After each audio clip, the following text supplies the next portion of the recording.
To know that I am an ordained Indian priest in the state of New York. I have my own congregation in Queens. So before we begin service every day, we do this meditation.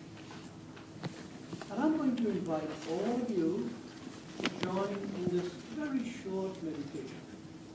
To do anything rightly, we must first be in a kind of mental state to do it. We may have the physical energy, but we have to put ourselves in that kind of blissful, meditative mood if we are to do it right. Body and mind, that connection is so important to that.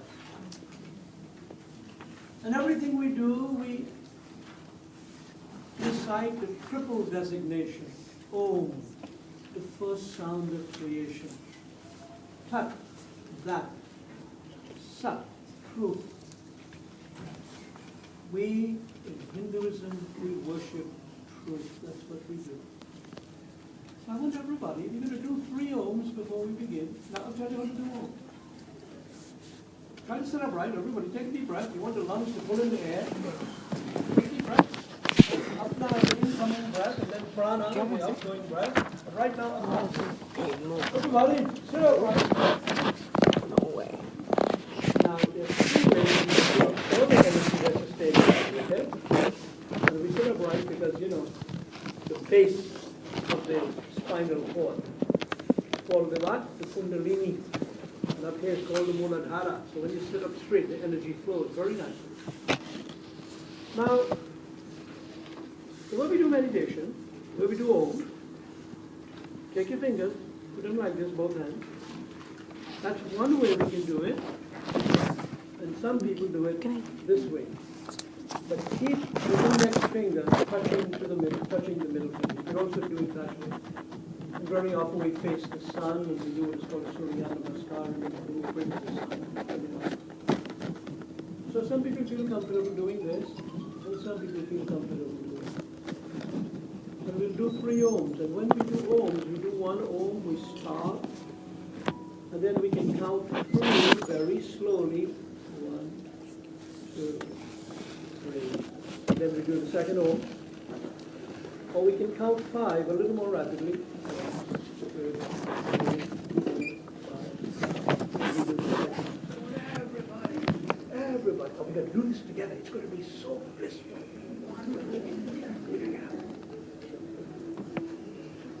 So everybody. Let's do that. Take a deep breath. Close your eyes.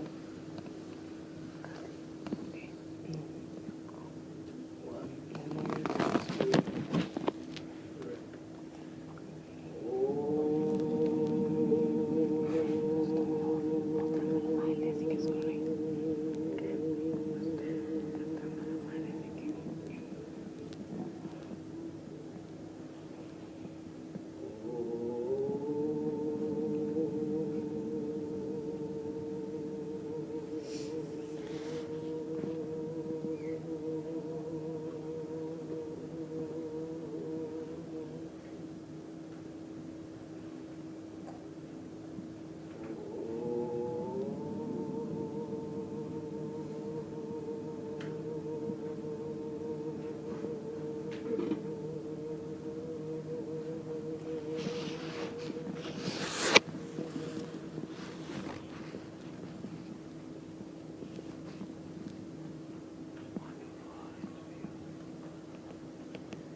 There are seats. Come sit down.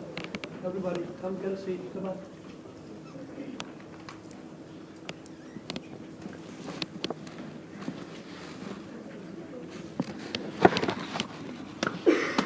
Estoy grabando.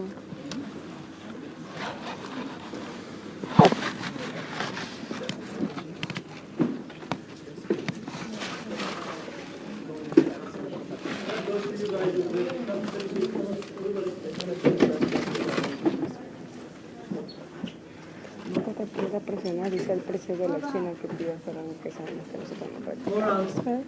Digo, nunca sientas presionar a hacer algo que así sea que el presidente de la China lo pida. Porque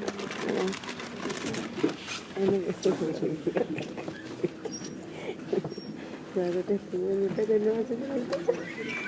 You and me, all of us, we are familiar with the word Hinduism. Hinduism is really a kind of Buddhism. It's really not the official name of the religion.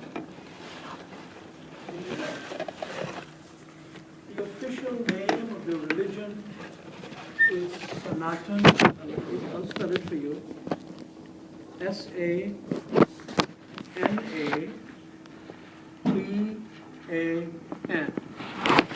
S-A-N-A-T-A-N. Sanatan Dharma. D-H-A-R-M-A.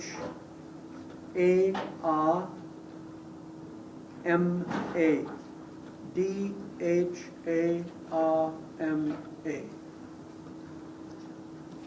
So the official name of Hinduism is Sanatan Dharma. Sanatan means eternal in Sanskrit. Dharma means scriptural law. So this is a law from the scriptures we want to believe will never die. We call it Hinduism today more popularly because the Britishers colonized India during British colonial expansion. And what did they do? The people who live south of the Indus River, they were called what? They decided to call them Hindus. Indus. So what they did, they bastardized the name a little bit. That's how we ended up with Hindu. Sin, Hindu, they got Hindu. Now, Sanatana Dharma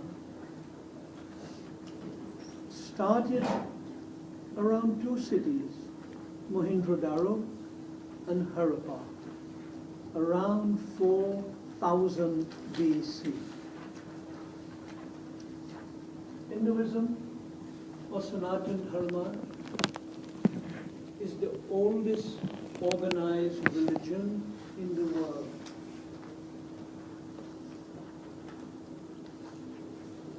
The oldest religious text is the Rig Vedas. The Rig Vedas were written at the time of Mohenjo-daro and Harappa civilization.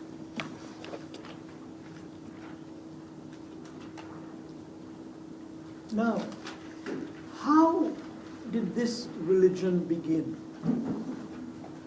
Well, I am professor of sociology and anthropology.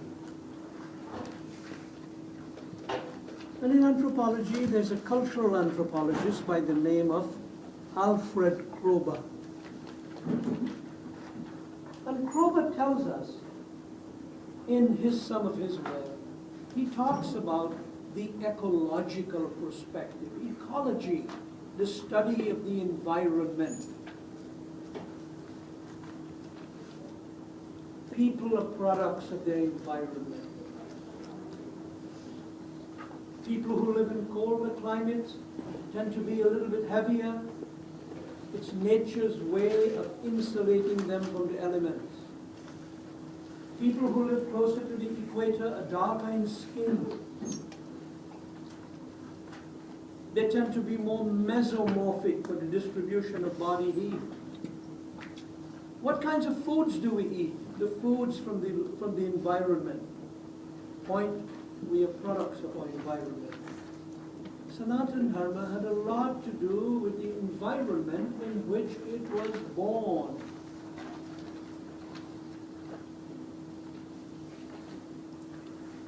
As Hindus, we worship the elements. We worship the elements.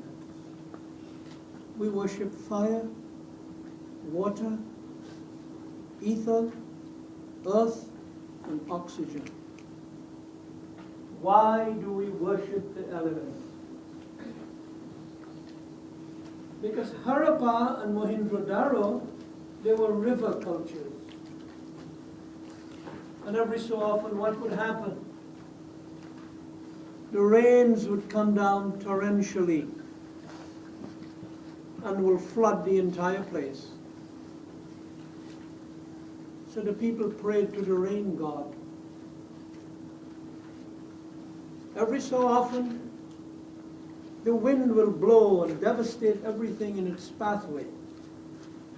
They prayed to the wind god, Vayu. Every so often, the sun would beat down so very heavily on the earth, and the rivers would dry up, and the earth would become parched.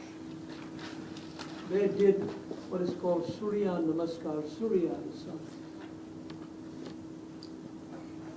So the religion was born based on what was happening in the environment at the time. People say to me, Dr. Gosine, you Hindus pray to many gods. Yes, we do. And I will tell you more about that later. So we prayed to the wind god, and we prayed to the sun god, and we prayed to the water god, and we prayed to the god of ether. I'll tell you more about it. We worship the elements. Why do we worship the elements? The elements represent life. In my body there is heat, 98.6 degrees. That's my body, that should be my normal body temperature. And if I go higher, I can get violently sick, I can even die. If I drop lower, I can get violently sick, I can even die. But in my body, there are residues from the earth. I eat plants. The residues from the earth are in my body. In my body there is water. In my body there is what? Oxygen. In my body right now there is oxygen in yours. What keeps us alive. And in my body there is this liquidless, odorless, colorless gas called ether, without which we will die. The human body is made up of the elements. So our Christian brothers and sisters, our Hindu brothers and sisters, what do we say? In most religions, from dust to dust. It is from the elements that I came. It is to the elements I will return. They would either cremate me, barbecue me. They would put me in the fire, the elements, and the fire will consume me. When I die, I will be cremated as a Hindu. They will cremate me. And if they don't put me in the fire, where do we put you? Into the ground. We go back from whence we came. Dust to dust. It is from the elements I came. It is to the elements I must return.